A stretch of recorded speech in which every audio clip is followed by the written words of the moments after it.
Hey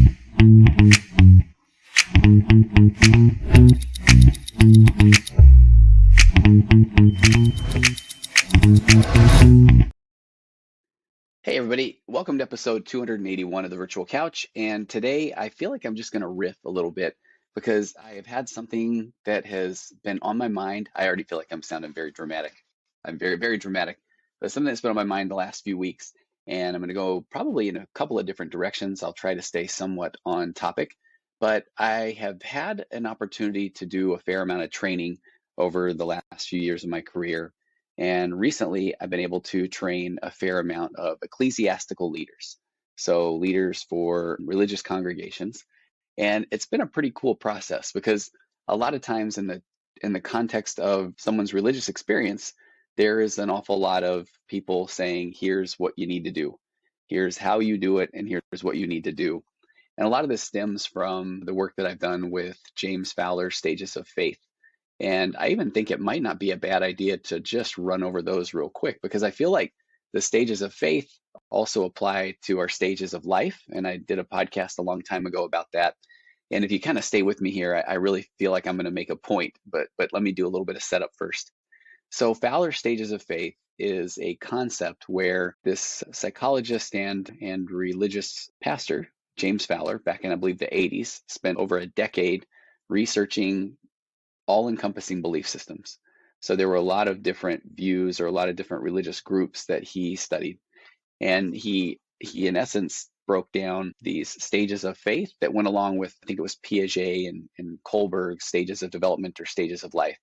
And in stage one faith, this is typically preschool children, and this is where fantasy and reality gets mixed together. But our ideas about God are formed by our parents. So it's also called projective faith. So I always look at this as kids are playing on the ground and their parent comes in and says, hey kids, there's a God. And the kid says, okay, great. And they continue to play with their toys. And this stage two that they often move on to, and this might be from 3 to 12 or that sort of time frame, is in stage two, they call it mythic and literal. And so this is where children become school age and they start to understand the world in more logical ways, but they generally accept the stories told to them by their faith community, but they tend to understand them in very literal ways. And what this can look like is, I often say this is where then kids are being told about the tooth fairy, the Easter Bunny, Batman, Superman, but also the concept of Jesus or God, and so all of these things seem very mythic and very, very literal. And so a lot of people then move on to the stage three. And right now we're talking about it in a religious context, but I would love for you to think of it in terms of even life in general. That when we move up into the stage three faith, this is where people start to move on as teenagers, and their life has grown to include several different social circles. And so they start to want to put these all together. And when this happens, a person will typically adopt some sort of what Fowler calls an all-encompassing belief system. And this is where I like to say that you can think of this concept of a box. And this isn't a negative thing at all, but all of your beliefs and all of the things that you are told that this is what you believe, this is where this will lead to, the things that you should be doing, all of those things fit in this nice, tidy box. And so at this stage, people tend to have a hard time seeing outside of their box because they're starting to really get the vibe, or they're interacting with a lot of people within their box. And the stories or leadership or that sort of thing, authority or groups that represent one's beliefs. And a lot of people remain in this stage three faith, stage three box, or even take a look at that stage three in life for the rest of their entire life. And what that can mean is that they've been told, whether it's by their parents or grandparents or community or church group or any of those, that this is not only what you believe spiritually, but this is what you believe socially, and this is what you need to do with the rest of your life. So people can operate out of the stage three box, the stage three of faith or the stage three of life. But while that can work for a lot of people, for so many others, as they start to just experience life, they start to, what I like to say, bump into the sides of the box. They start to look outside of the box, peek up over the box. And this can happen in so many different ways. In the religious context, it can happen when people think life happens. If all of a sudden a spouse cheats on them, if they have a kid that comes out as gay, or any LGBTQT, or if they have someone pass away, or if they have serious health issues, or if somebody in their family does something that is devastating to them and it has a big impact. These things in life can happen, and all of a sudden, what used to make sense in this box may not make as much sense. And because of the way that we grow up, and we grow up with our own abandonment kind of attachment issues, the way that we grow up as egocentric kids, because that's what we all start out as, that everything revolves around us, that then all of a sudden we feel like if things are not going right in our lives, it must be me. I must be doing something wrong. I must be unlovable. I must be broken. But so as things start to get a little bit more messy, or there are a lot more variables that come into play, that sometimes we start to feel like, what's wrong with me inside of this box, whether that's a religious box or whether it's just a life box. Or if we go back over to this life concept of stage 3, that people might start to realize, man, I don't want to pursue the career that my parents have always told me that I needed to pursue. I don't want to stay with the family business, or I don't want to live in the area, or I want to marry someone that is completely different than somebody that has been suggested that this is somebody who I think you would like to marry. And so you can start to see that there are a lot of things that start to um, have people feel like they're not doing something right within this stage 3 box, whether it's stage 3 again of religion, or stage 3 of life. But the authority is placed in individuals or groups that represent one's beliefs. That's the layout of stage 3. Or if you put that in a non-religious context, the authority is placed in groups or individuals that in essence represent one's life, of this is what we do, this is where we live, this is who we marry, these are the shows we like, this is our religious affiliation, this is our political affiliation. So when people start to have their own experiences, because guess what, they're human, and each one of us is the only version of us that's ever walked the face of the earth. So we have our own, and I go to this all the time, but our own nature and nurture and birth order and abandonment, DNA, hopes, dreams, fears, rejection. Each one of us is a product of all of those experiences that are unique to you. So it's no wonder that we will run into the sides of this box, this stage 3 of our faith, or the stage 3 of our life. But where that leads is typically, as Fowler lays out, is stage 4. And he says this is a tough stage, often begun in young adulthood, when people start seeing outside of the box and realizing that there are other boxes. And so oftentimes they'll critically examine their beliefs on their own and become disillusioned with their former faith. And again, if we look at this as either a faith concept or a life concept, when people start to have a lot of their own experiences, they get a lot of their own feels and a lot of their own things, then they may look critically at that stage 3 box of their faith, or that stage 3 box of their life, simply because they are having their own experience. But as Fowler talks about there, is that typically, or ironically, stage 3 people often feel like stage 4 people have become backsliders, when in reality, they feel like they are finally starting to move forward. And then where I think it's fascinating is there becomes a little bit of a battle in this stage 3 versus stage 4, whether it's in a faith community or even whether it's in a life community. When somebody finally feels a little bit more empowered in stage 4, they often look at stage 3 and say, hey, I got to go be me. I got to do the things that make me happy. But the people in stage 3 will often feel like, no, no, no, you can't. You're doing the wrong things. You're reading the wrong things. You don't really want to go pursue that career. You don't really want to marry that person. You don't really want to move to that place or go to that school.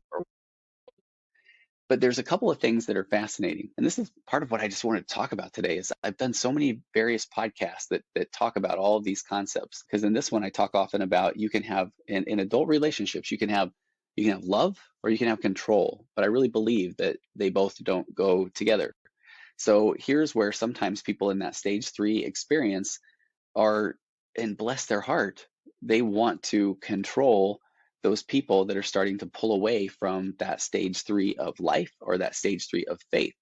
And this is where I start talking about my 4 pillars of a connected conversation, that the pillar 1 is assume good intentions. So sometimes it's hard, but when you step back and see that stage 3 person say, no, don't do that. Don't read that. You're not going to be happy, that they're coming from a place of love, but they maybe are using the wrong tools. And so when they're telling people in this stage 4 of life or of faith that they're doing something wrong, we got a couple of things happening, multiple things happening. Number one, we got good old psychological reactance, or that instant negative reaction of telling somebody what to do. We don't like it. I mean, tell your brain don't think a chocolate cake, and it probably just thought a chocolate cake right now. So tell somebody that they shouldn't be reading the things that they are reading, or shouldn't be watching the shows they're watching, or shouldn't be hanging out with the friends they're hanging out with, or shouldn't be dating the person that they're dating. And already we've got that psychological reactance.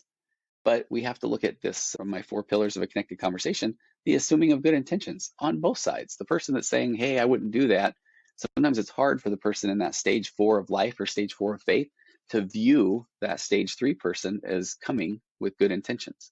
And it's really hard for the stage 3 person to look over at the stage 4 person and say that I am assuming good intentions of even what they are doing, who they are becoming. And so here comes that desire to control. And so I work with so many people that come to me in this stage 4, whether it's stage 4 of faith, and that's where they do. Oftentimes they are just coming into my office saying, man, just tell me to read a certain scripture or a talk or something and watch me walk out of here, because that's what people have done. People in that stage 3 box have said so many times, hey, you just need to double down on your prayers or your scripture reading, which is most likely something that person has done in stage 3 for who knows how long, which has caused them to start to feel like, what's wrong with me?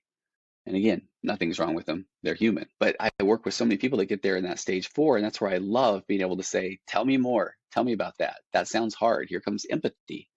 And a lot of times they may talk about challenges or struggles that they've had with their faith community, or things that they've learned about their particular faith that they no longer agree with. And that's where you want to be a safe place for that person to be able to express themselves. When I go back to what I started with today, I did a training recently with a group of religious leaders. And one of them, we were talking about these 4 pillars of a connected conversation, because I was saying that in order for somebody to start having a conversation around helping someone through their faith journey, that we first need to be able to listen. Because if we don't know how to listen and have empathy, then there is no way that someone is going to come to you and want help with anything. So I started this training by talking about my 4 pillars of a connected conversation. I said, when someone comes into your office, it's the assumption of good intentions. They're not trying to hurt you. And pillar 2 is you can't put out the message that the other person is wrong, or that you don't agree with them, even if you feel they're wrong, or even if you don't agree with them. Because at any point when you violate one of these pillars, the conversation is going to go south. It's going to shut down. It's going to devolve. And we're going to get into this psychological reactance mode. We're going to get into the tit for tat. He's going to just withdraw and the conversation will stop. So somebody comes into their office, the ecclesiastical leader's office, and says, I'm really struggling with my faith. The assumption of good intentions. Or they say that I don't believe this particular thing anymore. That the assumption of good intentions, check. Pillar 2, you can't tell them, well, don't think that, or you shouldn't think that, or, well, you're wrong. Because again, that person is going to now feel on the defensive. They're going to feel unheard and certainly unseen. And then that conversation is going to shut down. Pillar 3, we can ask questions before making comments. Tell me more about that. Tell me why you feel that way. Tell me what your struggles and your challenges are. And then that person listening, my pillar 4, is they need to stay present. They can't just say, well, looks like you're going to do whatever the heck you want to do, so good luck on that. Because oftentimes that pillar 4, we go into what I just refer to as a victim mentality. And then the person that's speaking to then come rescue us and say, no, you know what? You're right. I don't even know what I'm talking about. So we have to be able to have the conversation. We have to be able to have this framework to be able to have a difficult conversation. So I get the people in my office. Oh, this is where I was going with that story. So this one ecclesiastical leader, after we had laid out the 4 pillars, and I can understand what they were saying. And they said, let me get this straight, or let me check in, that obviously if we're going to just listen to somebody for an hour, then we're just going to feel like we're condoning their bad behavior. And here's what started this whole desire to have this podcast episode today, and I really hope that this is going to make sense. I appreciated what this person was asking me, this religious leader, but I felt like I had to just go back into this a particular mindset that I had worked so hard to move away from, to be able to even engage or address that question. Because here's why. The phrase was something like obviously, and obviously is I call it a reactance hook. When somebody says, well, obviously this is what this means, or obviously this is what we all know, then even our own brains are thinking it's not obvious because I may have a different view or I may have a different opinion. So I don't even think I addressed that when the person asked me this question. But they said that listening for an hour is condoning their bad behavior. So as I moved back over into this mindset where, and I said, okay, first of all, and I thanked them for their question, but I said listening for an hour is absolutely not condoning anything. Listening for an hour is part of the human experience. Listening for an hour is going under the premise that to be heard is to be healed. If someone's coming to you and they're saying, hey, I want to talk, then isn't it only natural that the next part of that would be, well, if they would like to talk, I would like to listen. Because if I immediately just start telling them what they need to do, now we're moving back into that. Do you want love or control in the relationship? Because if it's control, then I can already tell you where that's going to go over the long haul. If the person, even maybe in that moment, says, oh, okay, yeah, you're right, but they don't feel heard or they don't feel seen or understood, then they may be just giving you lip service, but that isn't what's going to drive change. So again, listening for an hour is absolutely not condoning a behavior. And then I even took a little bit of exception with the concept of bad behavior. And this one can be a little bit hard to wrap our heads around, but we have to stop judging. We do. We have to stop judging behavior as good or bad, black or white, all or nothing. Those are cognitive distortions. So I said it's behavior. And it may seem like to you that's bad behavior, but it's behavior. And if you're watching this on my YouTube channel, I'm just holding my hand up because I constantly am doing this with clients of helping them reframe when they say, what's wrong with me? I'm thinking this thing. Why do I think this thing? I want to say, no, no, no, we got to reframe it to say, check out what I'm thinking because I have lots of thoughts. I can have all kinds of thoughts. And so bad behavior, it's behavior. And then if we can just look at it like, man, check out this behavior that I'm doing. We're designed to deal with emotion in concert with another human being. We desperately want to be able to process things with somebody else. When we leave things just running around, kicking around in our own brain, because of the way our brain has evolved, our brain's evolved from a don't get killed device to basically try to look out and overthink things so that we'll be able to survive. That if we just leave our brain to its own devices, it doesn't typically go to the end and I lived happily ever after. It goes to the and then eventually everyone leaves me and I die. So when somebody is saying, check out this behavior, then that's what we need to look at it as. It's just a behavior. And there are reasons why we do behaviors. Is it an addictive behavior? Maybe. But then that one's probably a coping mechanism. That's probably something that somebody has done for a long time that they turn to when they don't feel connected. In my Path Back Recovery program, I talk about this constantly, is that when I'm talking about somebody that's wanting to turn away from pornography, it's turn away from pornography as a coping mechanism because they feel like they have a lot of these voids in their lives. They might not feel connected to their spouse in marriage. They might not feel connected in their parenting. They might not feel connected to their health or their faith or their career. So they turn to an unhealthy coping mechanism. So if somebody's bringing that into your office as an ecclesiastical leader or to you as a parent, or to you as a friend or to you as a spouse, thank you. Tell them thank you. Tell them, tell me more. So if you look back into this, it's not obvious that listening is condoning a bad behavior. So I hope you can see that as we start to lay all of that out, we gotta do a complete mind shift to be able to really be there and listen empathetically to somebody that might be moving on from this stage 3 of feeling like life made sense in this little box into the stage 4 where all of a sudden they don't know who they are. And then when they turn to those people, their community, their family, their people that are potentially in the stage 3 of life, and it works for them. But then to that stage 4 person, they're frustrated. They feel unheard and unseen and unloved and broken and what's wrong with them. But the answer is nothing. They're just doing life. So when I have a client in there, this is where I'm hoping to move them to a stage 5. This is a stage 5 version of life or stage 5 version of faith. And I've had a couple of people bring up, and I can appreciate this, where they may take exception because they feel like this is this linear progression. But just because numbers go 1, 2, 3, 4, 5 doesn't mean that you are trying to get to the end of that, trying to get to the end. Because if somebody is happy where they are, I don't care if it's they're happy in stage 2 and they're like Lenny above mice and men and life is mythic and literal, then that is good for them. If they are finding peace and joy in stage 3, then that's great. It doesn't mean that they need to try to tell everybody else what to do. But if you can move on from the stage 4 of faith or stage 4 of life, get out of this reactance mode and slip into this stage 5. Stage 5, Fowler says that he says it's rare for people to reach the stage before midlife. This is the point when people begin to realize the limits of logic and they start to accept the paradoxes in life. They begin to see life as more of a mystery so they can return to sacred stories and symbols, but this time without being stuck in a theological box.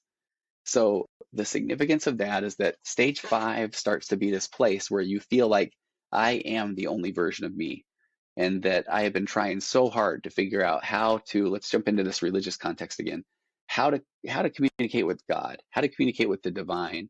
And I've been literally driving myself crazy because I feel like I'm not enough. I feel like everyone is telling me a different answer. I feel like I can find one scripture that says this, or one talk that says that, or one leader tells me that this is what I need to do, and maybe my spouse tells me this is another thing I need to do. And sometimes when I go to pray, I don't feel anything. So what's wrong with me? Nothing. You are going through the human experience. And often you're using the wrong tool. Here's the big crescendo of why I wanted to do this episode today. So I go back to a client that I've been working with for a while, and they struggle with a tremendous amount of religious anxiety. And so they're in such a good place now. And we were talking before I did this training with this group of ecclesiastical or church leaders. And I just said, hey, I'm going to go start talking to these people. Tell me what's worked for you, because this is a person that had religious leaders shame them and tell them that they weren't, that they were, if they didn't get certain things under control, that then they would not be happy, and that could affect their family and their posterity. And all of that, the religious leaders in his life were saying that they didn't know how else to try to motivate this person. Where in reality, motivation comes through love. Motivation comes through kindness. Motivation comes through saying, I'm here for you. So this person told me that this is the significance, and he and I have been working together for a long time, that he went from this insane amount of anxiety around how do I communicate with the divine, how do I communicate with God, and then setting up so many different arbitrary rules and ways to try to communicate. And so if he felt like he had a day or a moment or even an hour, a second where he felt like, okay, I think I feel like I'm doing okay, or I think I'm communicating with God or connecting with the divine, then how do I continue to replicate that? And so then oftentimes it would be, okay, I need to read longer, or I need to pray more. And then if I all of a sudden thought a bad thought, which is human, then I didn't do it right. I got to go back and reassess. Maybe I need to start confessing to my ecclesiastical leader. And then so I'm texting him, I'm confessing to my religious leader. And if my religious leader tells me I'm okay, but I still maybe had a bad thought, or I didn't do things perfectly, then maybe that's because I didn't confess everything. This is called scrupulosity, by the way. I've never done a specific episode on it, but it's religious OCD, OCD of religious thought. And it is an anxiety mess because OCD attacks what is important to you. And so when I'm working with somebody with scrupulosity, you're fighting against, as you are even telling them anything that maybe feels like it goes against their moral code, or it goes against their religious beliefs, or their scriptures that they read, or the talks that they digest, then you may be representing the adversary, Satan, Beelzebub, the father of lies, the horns, pitchfork, all of that sort of thing. But so this scrupulosity causes this person to just overthink and overthink religiosity, which is something that had been something so important to them. So as I'm talking with this person, he says he has to go from, do I communicate, how do I communicate with the divine, to then for a while, and this is easy to talk about in my office, but sometimes people get really scared if I mention this out in the wild. But he had to go to this place where he had to say, okay, I have to accept that I may not communicate with the divine. I worry that there even is a divine, and that might be frightening. Sometimes I say that all of a sudden we're learning to do the trapeze training without the net underneath us, and that can be really, really scary.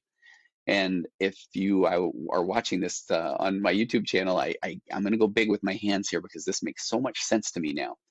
So over here is where he's trying, and I've got my hands over on the left. So just picture that on your left-hand side, that is the place where you're trying to figure out what are these rules? What are the ways that I communicate with God? Or what are the ways, if I go back to these just stages of life, what are the ways where I just figure out life? Because I've got everybody telling me something different. My parents saying that you should marry this person, or you should have this career, or I'm seeing this on Instagram, or I'm seeing this influencer say this, or this product will make me happy, or my friend is doing this and maybe I want to do that too, or I see this guy that I run into and he makes a lot of money, so maybe I should do what he's doing.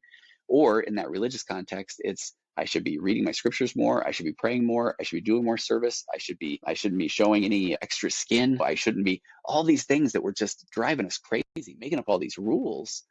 We're hoping that that will get us closer to God, but in reality, it's pushing us further away. Or we're hoping in life that that's going to give us the answers, but in reality, it's making us more confused because we're doing this all wrong. We really are. So when I get people to this point where they can even accept this fact that they maybe are this desire for control or this desire to figure things out is actually the very problem that they are struggling with the most, that they drop the rope of that tug of war with trying to figure these things out. And at this point, now I move over here to the right-hand side of me. And so now is where, whether we're talking in a religious context or we're just talking in a life context, this is where I say that the therapy model I love, acceptance and commitment therapy, is in line with the religious teachings as well. So act and let's just say act in the gospel. In either of these, you are the only unique version of you that's ever walked the face of the earth. Whether that means that you are a child of God and you have divine purpose and heritage, and you have been given a certain set of beliefs or a certain set of talents and blessings, or in this acceptance and commitment therapy model, you are the only version of you with all of your thoughts and feelings and emotions and experiences. You can see that we're going to start building from the ground up over here. And as we do that, as you really start to find your sense of purpose, I did an episode a couple of weeks ago about values. And as you start to realize what really matters to me, and it's unique to me, and that's a journey in itself. We may not really have the same idea or value around service as someone else, or even honesty as someone else. And I use that example so often because it's so powerful, where someone grows up in a home where there was absolute chaos and no honesty. They may have a value of just absolute brutal honesty, even to the point where they may offend someone. But if you grew up in a home where you were just brutally, raked through the coals with honesty, that honesty was used as a weapon, well, I'm just being honest, then you may not value honesty in that same way. You may value compassion, or you may value connection. I gave this example a couple of weeks ago of I have this value of curiosity and knowledge. So when I'm starting to feel down, instead of trying to go, "Ah, don't feel this way. Why do I feel this way? What's wrong with me for feeling this way? I need to change the way I feel." All those are the wrong tools. They really are. It's, oh my gosh, I noticed that I'm feeling that way. And now let me pull out my phone and turn to my value of curiosity and knowledge and start looking at things around me and finding out fun facts about them and then sharing with others and connecting. So we are all we're made up of our own experiences, or we're our children of God, whichever version of that you want to go with right now. But over here on this, as you're redefining or rebuilding who you are, the more you discover your own unique sense of self and sense of purpose and lean into that and start to just really work with that, the more authentic you can become, the more value-based you can become.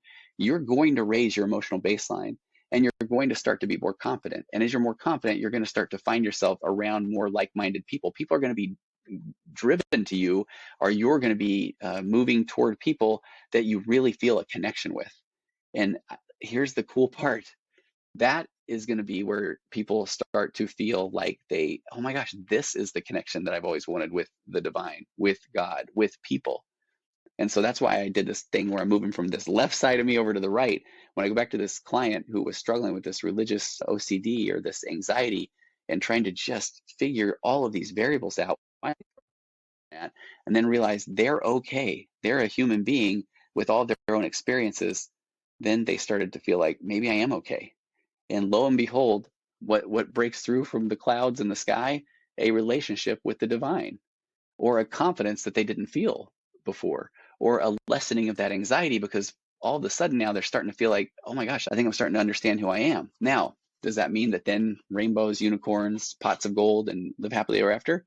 No, but we're on our way, because this is where I talked about a few weeks ago, this concept of differentiation, doing it with my hands again, but picture your hands and together enmeshed. And so we are this enmeshed, codependent person with our spouse, with our church, with our parents, with our community. And so as we start to move toward a interdependent, differentiated, feel in my sense of purpose self, as we break away from these codependent enmeshments, we're going to feel a tremendous amount of invalidation, because the people around us, go back to the stage 3 view, are going to say, no, no, no, you shouldn't do that. I know what's best for you. Even though you've been trying to work under that set of circumstances for how long? So this is the part where trusting that you're a child of God, or trusting that you are the only version of you that's ever walked the face of the earth, and that as you start to lean into that, you are going to start to feel more of a sense of purpose and confidence. And as you do that, and as you learn this concept of differentiation, now when that invalidation comes, when somebody tells you, well, I think you should do this, it's no longer this battle of, what do I do? Like, I've tried that. It doesn't work. You don't understand me. And then feeling like, oh, but I don't want to let this person down. They might not like me. Before I know it, I'll be abandoned. But over in this other side, this differentiated world, then that's where when people are offering you the things that they think you should do, I look at it as if they're offering you now a platter of suggestions. Well, I think you should do this. From a differentiated standpoint, it's okay, I'm starting to really feel my sense of self and purpose because I'm not trying to do what everybody else is telling me, or because I'm not trying to do what everybody else thinks I should do. So I'm starting to try to lean into more of what I believe is right for me. But I will gladly take a look at your platter of suggestions. And if you're a safe person, if we've had some nice four-pillared conversations and I trust you, then now all of a sudden I can think, okay, no, I think you might have a point there. I mean, I love when my wife will share with me in a very healthy, safe, four-pillared, productive way, hey, I kind of have noticed you've maybe been doing this lately. Tell me more about that. And that's the time where I might be able to say, I did not really notice. Let me give you a concrete example. I sometimes give these generic examples, and she always says, be a little more specific. With so many guys I work with, and maybe it's not just a guy thing, but I would realize that my wife was a stay-at-home mom, 4 kids growing up, and there were days where my emotional baseline was flying high, and I would come home and kids, let's go out to dinner and let's go buy all the things and let's get a toy at the store and let's plan a vacation. And then a couple of days later, I might have paid some bills or something. We might not have gotten some of this back in my software days, but maybe we lost a deal or something didn't go right. And so then I come home and the kids are like, hey, dad's home. Can we go buy the toy and go out to lunch at the vacation? All of a sudden I'm saying, geez, guys, come on. We can't just do that all the time. You can't just spend all the money and that sort of thing. And so it was my wife who one time said, hey, sometimes we're not quite sure which version of you we're going to get when you walk in the door. That hurt. But I was so grateful because I was starting to find myself, my sense of purpose, starting to build up my emotional baseline. And she was a safe person. And she did that in a very safe, healthy, productive way. So I was able to take a look at her platter of suggestions and say, okay, man, that one hurts. And this is where I often talk about we're so afraid of contention that we avoid tension altogether. But tension is really where that growth hits. So I took a look at what she was sharing with me and I thought, man, I think you're onto something here. And that was years ago, decade plus ago. And to this day, I still have to bring myself back to some awareness of when all of a sudden I'm coming home saying, let's go do all the things. And other times where I come home and I think, I don't want to do any of the things. We're doing too many of the things. But I have to realize that's something that I need to come to terms with, or I need to cope with, or I need to get to presence with before I then just blurt that out to the family, because all of a sudden then they're feeling like what's wrong with them, because sometimes they say let's go to dinner and dad goes woohoo, and sometimes they say let's go to dinner and dad says, bro, come on, I can't believe you're saying that. So that's what that differentiation looks like. So when you're over here on this other side, this other path, and I have to tell you, I was running this through a lot of clients the last 2 or 3 weeks, and I really wanted to name the place before I did this episode, because I wanted to say, as you get over to differentiation land, and I don't think that sounds very exciting place to go, but that over here, this is where you find your sense of self and purpose and your emotional baseline's high. In differentiation land, that's where you can say, okay, thank you for your opinion, other people that have had your own experiences that have not had my experiences. I'd love to process these things with you, but it's ultimately still my journey. And as you become more comfortable with that, then that becomes a place where I believe that you can be a bigger presence to be there to lift up others around you, whether it's in your religious community where people will naturally gravitate to the person that they feel like is living their authentic self and has this maybe deeper connection to God. And it's not that connection where they're afraid of what they will say because their ecclesiastical leader may punish them. Just continuing on being a little bit bold here, there's a episode I did on leading saints a few years ago where I talked about in this religious context again that I really do feel at my core that when people are taking the sacrament, the cracker and grape juice or the bread and water at their congregation to renew their covenants with God from baptism or whatever that process is for them, that in some religious organizations, they say, hey, if you haven't done things right, then don't take the bread and water for a couple weeks. And I was on record it was 2 or 3 years ago of saying, so in my differentiated sense of self, feel like that is not helpful. And I feel very confident with that in helping 15, 16, maybe 1,700 individuals start to put some distance between turning to porn as an unhealthy coping mechanism. Plug for my Path Back Recovery program. Go find it, because it's just, we're creating a cool community now. But I feel like people should have two pieces of bread. They should have a bigger cup of water. I really do, because I want them to have more hope. I want them to feel like there is more of a sense of purpose and self. And so I feel like that is such a big part of who I am, as somebody that is in the helping and healing profession. Now, am I telling people who disagree that they're absolutely wrong? No, they can have their experience, because that's their experience because of the things that they've been through. But I can only be authentic. That's all I can do. And the reason I bring this part up is someone was asking me, actually, a lot of people have asked me from time to time, well, what if then you saying that precludes you from getting a higher calling or a higher office in your church? And that's where I go back over here in differentiation land. Over here, well, okay, I'm not saying I don't care I don't care like it's a bad thing way, but it's, well, I don't even really, I would have to go back over into this other land to then remember the times where I didn't feel like I could be authentic, because I was afraid that someone would maybe not give me a new calling, or somebody would not, want me to be a part of their spiritual team. Where now I know that I am okay. I am enough. I am worthy. I am of worth. I am a child of God. I am the only version of me. And I have never felt more of a connection with the divine, or with myself, or with the people around me, than as I have dropped that rope of the tug of war and trying to be the person that other people are telling me that I should probably maybe be sometimes, but sometimes not. And sometimes the rules change, to this person that I am. And the more I lean into that, yes, it's going to come with some differentiation. I'm getting more and more people that will email me now and say, well, I disagree. And that's okay, 100%. But the number of people that email me and say, thank you, for sharing this experience that I feel similar to, those are tenfold, because we want to be heard. We want to be understood. And so as you find your way over into this differentiation land, doggone it, I should have come up with a cooler thing first. Be prepared to feel some of those pangs of invalidation, but it's okay. We need to get you finding out who you are, your sense of self, your sense of purpose, into this stage 5 of life, where life is more of a mystery and paradox.